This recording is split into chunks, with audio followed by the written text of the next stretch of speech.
Bismillahirrahmanirrahim. Assalamualaikum warahmatullahi wabarakatuh. Saya atas nama Meva dengan NIM 200222208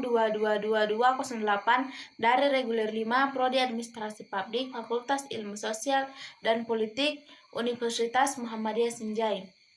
Saya akan memaparkan materi tentang partisipasi masyarakat daerah, tugas mata kuliah perencanaan dan evaluasi pembangunan. Pengertian partisipasi masyarakat. Partisipasi masyarakat merupakan perwujudan dari kesadaran dan kepedulian serta tanggung jawab masyarakat terhadap pentingnya pembangunan yang bertujuan untuk memperbaiki mutu hidup mereka.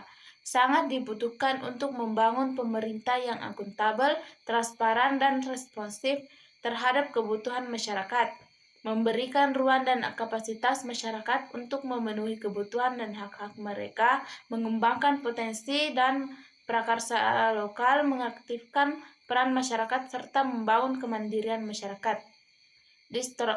Distorsi makna partisipasi masyarakat. Yang pertama, pemerintah cenderung menempatkan masyarakat sebagai objek kebijakan pemerintah. Yang kedua, partisipasi selalu dimaknai sebagai keikutsertaan masyarakat mengambil bagian untuk mendukung dan mensukseskan kebijakan dan program-program yang diprakarsai pemerintah atau mobilisasi. Yang ketiga, perencanaan pembangunan. Partisipasi di atas kertas selalu digunakan sebagai alat pembenar bagi pemerintah bahwa kebijakan yang dikelola telah melibatkan masyarakat. Substansi partisipasi masyarakat. Yang pertama, suara, yaitu hak dan tindakan warga masyarakat menyampaikan aspirasi, gagasan, kebutuhan, kepentingan, dan tuntutan terhadap komunitas terdekatnya maupun kebijakan pemerintah. Yang kedua, akses, yaitu ruang dan kapasitas masyarakat untuk masuk dalam arena pemerintahan, yakni mempengaruhi dan menentukan kebijakan serta terlibat aktif mengelola barang-barang publik. Yang ketiga, kontrol warga masyarakat terhadap lingkungan komunitasnya maupun proses politik yang terkait dengan pemerintah. Partisipasi masyarakat dalam konteks tata kelola. Yang pertama, masyarakat bukanlah sebagai hamba atau klien, melainkan sebagai warga atau citizen. Yang kedua, masyarakat bukan dalam posisi yang diperintah, tapi sebagai mitra pemerintah dalam mengelola pemerintahan dan pembangunan. Yang ketiga, partisipasi bukanlah pemberian pemerintahan, tetapi sebagai hak warga masyarakat. Yang keempat, masyarakat bukan sekedar objek pasif menerima manfaat kebijakan pemerintah, tetapi sebagai aktor atau subjek yang aktif menentukan kebijakan. Prinsip partisipasi masyarakat. Yang pertama, cakupan semua orang atau wakil-wakil dari semua kelompok dan terkena dampak dari suatu keputusan atau proses pembangunan. Yang kedua, kesetaraan dan kemitraan yang setara. Pada dasarnya, setiap orang memiliki keterampilan maupun kemampuan dan prakarsa serta memiliki hak untuk menggunakan prakarsa tersebut, terlibat dalam setiap proses guna membangun dialog tanpa memperhitungkan rincian dan struktur masing-masing publik. Tiga, transparansi. Semua pihak harus dapat menumbuh kembangkan komunikasi dan iklim berkomunikasi yang terbuka dan kondusif sehingga menimbulkan dialog. Yang keempat, kesetaraan kewenangan. Berbagai pihak yang terlibat harus dapat menyeimbangkan distribusi wewenang dan kekuasaan untuk menghindari dominasi. Yang kelima, kesetaraan tanggung jawab. Berbagai tanggung jawab. Berbagai pihak memiliki tanggung jawab yang jelas dalam setiap proses karena adanya kesetaraan wewenang, berbagai kekuasaan dan keterlibatannya dalam proses pengambilan keputusan dan langkah-langkah selanjutnya. Keenam, pemberdayaan. Keterlibatan sebagai pihak tidak lepas dari segala kekuatan dan kelemahan yang dimiliki setiap pihak, sehingga melalui keterlibatan aktif dalam setiap proses kegiatan, terjadi suatu proses saling belajar dan saling berbagi satu sama lain. Yang ketujuh, kerjasama. Diperlukan adanya kerjasama berbagai pihak yang terlibat untuk saling berbagi kelebihan guna mengurangi berbagai kelemahan yang ada, khususnya yang berkaitan dengan kemampuan sumber daya manusia.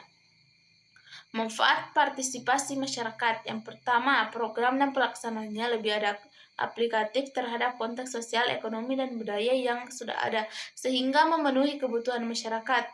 Ini menyiratkan kebijakan desentralisasi. Yang kedua, menciptakan rasa memiliki dan tanggung jawab di antara semua pihak terkait dalam merencanakan dan melaksanakan program, sehingga dampaknya dan begitu pula program itu sendiri berkesinambungan. Yang ketiga, perlunya memberikan peran bagi semua orang untuk terlibat dalam proses, khususnya dalam hal pengambilan dan tanggung jawab keputusan, sehingga melibatkan semua orang yang terlibat, terberdayakan. Yang keempat, pelaksanaan kegiatan menjadi lebih objektif dan fleksibel berdasarkan keadaan setempat dan lebih disesuaikan pada kebutuhan masyarakat. Yang kelima, transparansi semakin terbuka oleh akibat penyebaran informasi dan berwenang. Beberapa hambatan partisipasi masyarakat. Yang pertama, kelembagaan. Penerapan pendekatan partisipatif di lembaga-lembaga pemerintah masih menemui berbagai kendala. Yang kedua, tingkah laku, sikap birokrat dan hubungan antara bawahan, antasa dan bawahan. Yang ketiga, kebijakan, harus ada surat keputusan dan juklak. Yang empat, manajemen sistem, model perencanaan mekanistik di mana para ahli di tingkat pusat menyiapkan cetak biru untuk dilaksanakan petugas lapangan.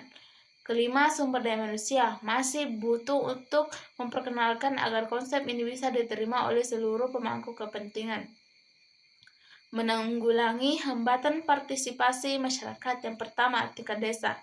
Anggota masyarakat perlu memegang tanggung jawab lebih besar dalam proyek atau kegiatan ketimbang hanya menunggu apa yang disediakan oleh pemerintah atau lembaga donor. Yang kedua, tingkat lapangan. Petugas lapangan semestinya bertindak sebagai pemungkin enabler yang mendorong masyarakat untuk mencari dan menemukan solusi terhadap masalah-masalah yang muncul dan bukannya menyediakan jawaban atas semua masalah yang ada. Yang ketiga, tingkat kabupaten atau kota, lembaga pemerintah perlu membuat mekanisme penyusunan alokasi dana, manajemen, monitoring, serta evaluasi untuk mempromosikan penerapan pendekatan partisipatif di tingkat lapangan di lembaga-lembaga terkait. Tingkat provinsi, mekanisme pengalokasian sumber dana daerah supaya lebih fleksibel dan menjalin hubungan dengan lembaga tingkat provinsi misalnya dengan LSM yang sudah berpengalaman dalam melaksanakan pendekatan partisipatif. Yang lima, tingkat nasional. Kebijakan, regulasi, dan standar yang dikeluarkan pemerintah pusat harus mendukung pelaksanaan pendekatan ini dan menciptakan suasana kelembagaan yang kondusif. Sekian dan terima kasih. Assalamualaikum warahmatullahi wabarakatuh.